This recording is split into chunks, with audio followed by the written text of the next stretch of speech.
Horton Hears a Who. On the 15th of May in the jungle of Newell, in the heat of the day in the cool of the pool, he was splashing, enjoying the jungle's great joys, when Horton the elephant heard a small noise. So Horton stopped splashing. He looked toward the sound. That's funny, thought Horton. There's no one around. Then he heard it again, just a very faint yelp, as if some tiny person were calling for help. I'll help you, said Horton. But who are you? Where? He looked, he could see nothing there but a speck of dust blowing past through the air. I say, murmured Horton, I've never heard tell of a small speck of dust that is able to yell. So you know what I think? Why, I think that there must be someone on top of that small speck of dust. Some sort of a creature of very small size, too small to be seen by an elephant's eye. Some poor little person who's shaking with fear that he'll blow in the pool. He has no way to steer. I'll just have to save him because, after all, a person's a person, no matter how small. So gently and using the greatest of care, the elephant stretched his great trunk through the air, and he lifted the dust speck and carried it over and placed it down, safe on a very soft clover. Humph, humphed a noise.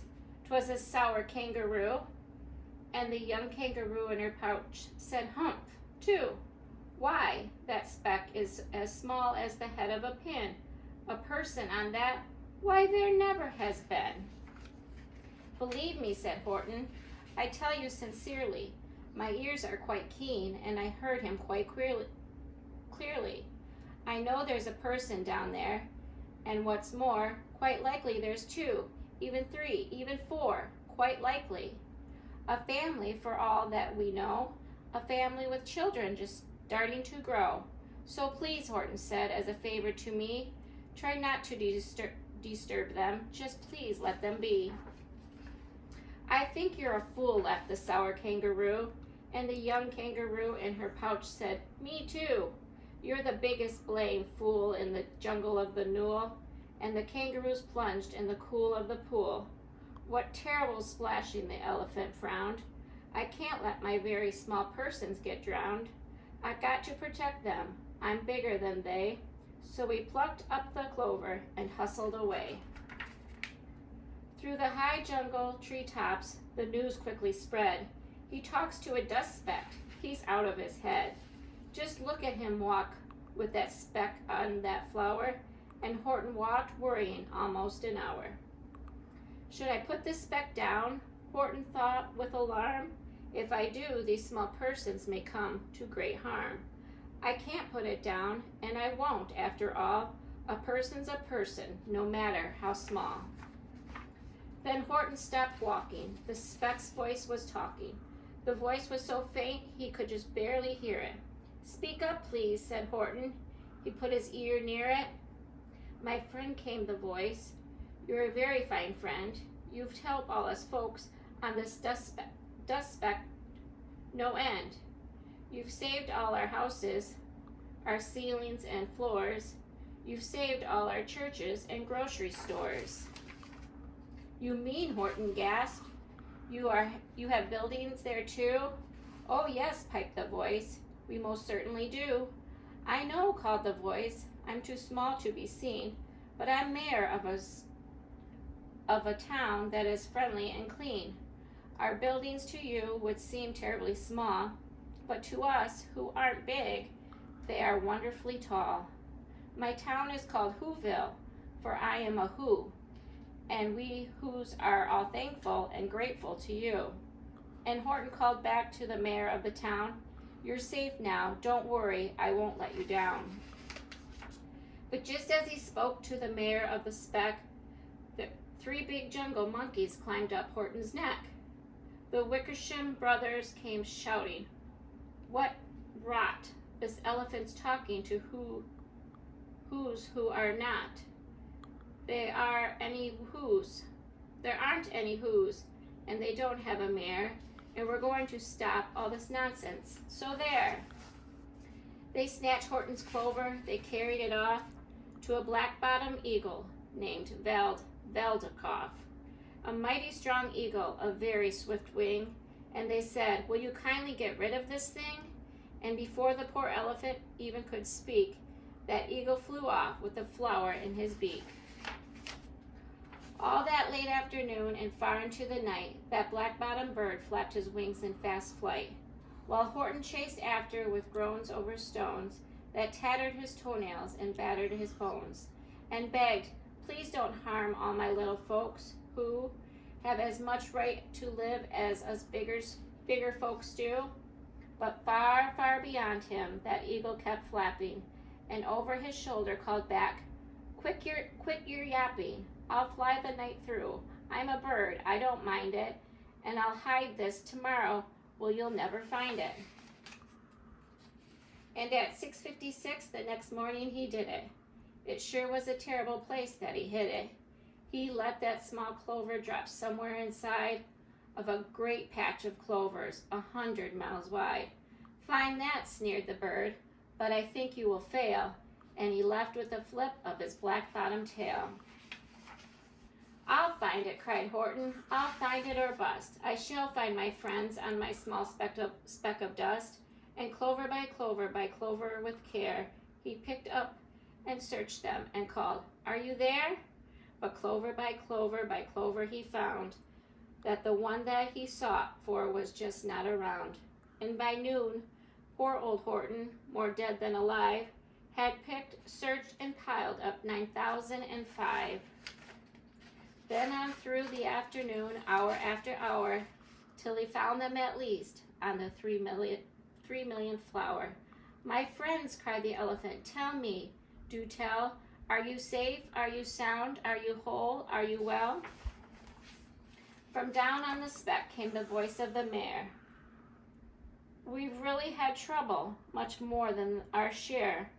When that black-bottomed birdie let go and we dropped, we landed so hard that our clocks have all stopped.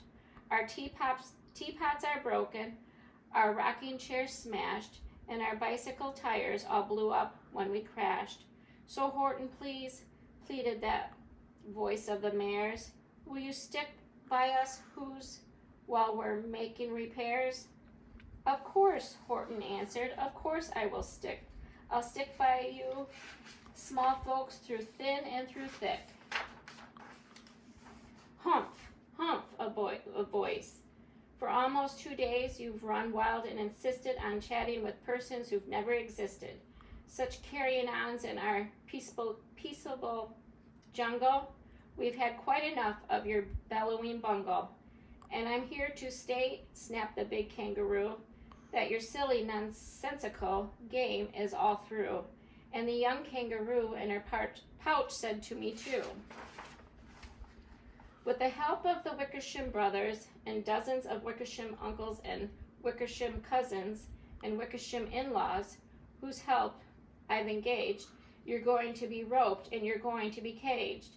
And as for your dust speck, ha, that we shall boil in a hot steaming kettle of bezel nut oil. "Boil it," gasped Horton. "Oh, that you can't do. It's all full of persons. They'll prove it to you." Mr. Mayor," Horton called. "Mr. Mayor, you've got to prove now that you really are there.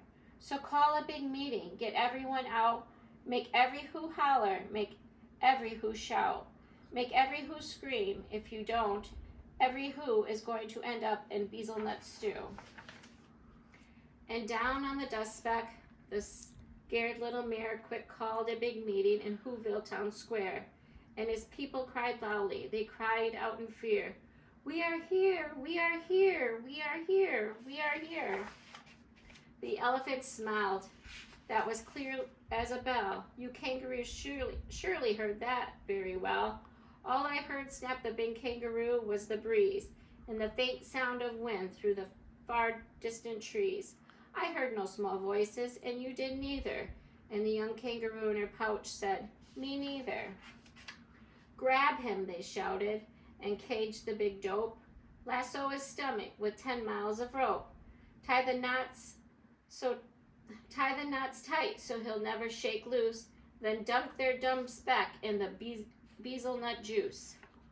Horton fought back with great vigor and vim, but the Wickersham gang was too many for him. They beat him, they mauled him, they started to haul him into his cage, but he managed to call to the mayor, "Don't give up, I believe in you. A person's a person no matter how small, and you very small persons will not have to die if you make yourself heard, so come on now and try." The mayor grabbed a tom-tom. He started to smack it, and all over Whoville they whooped up a racket. They rattled tin kettles, they beat on brass pans, on garbage pail tops and old cranberry cans. They blew on bazookas and blasted great toots, on clarinets, oomphas, and boomphas, and flutes. Great gust of loud racket rang high through the air. They rattled and shook the whole sky, and the mayor called up through the Halloween and mad humbaloo, "Hey, Horton, how's this? Is our sound coming through?" And Horton called back, "I can hear you just fine, but the kangaroo's ears aren't as strong quite as mine. They don't hear a thing. Are you sure all your boys are doing their best? Are they all making noise? Are you sure every Who down in Whoville is working? Quick look through your town. Is there anyone shrieking?" Through the town rushed the mayor from the east to the west, but everyone seemed to be doing his best. Everyone seemed to be yapping or yipping.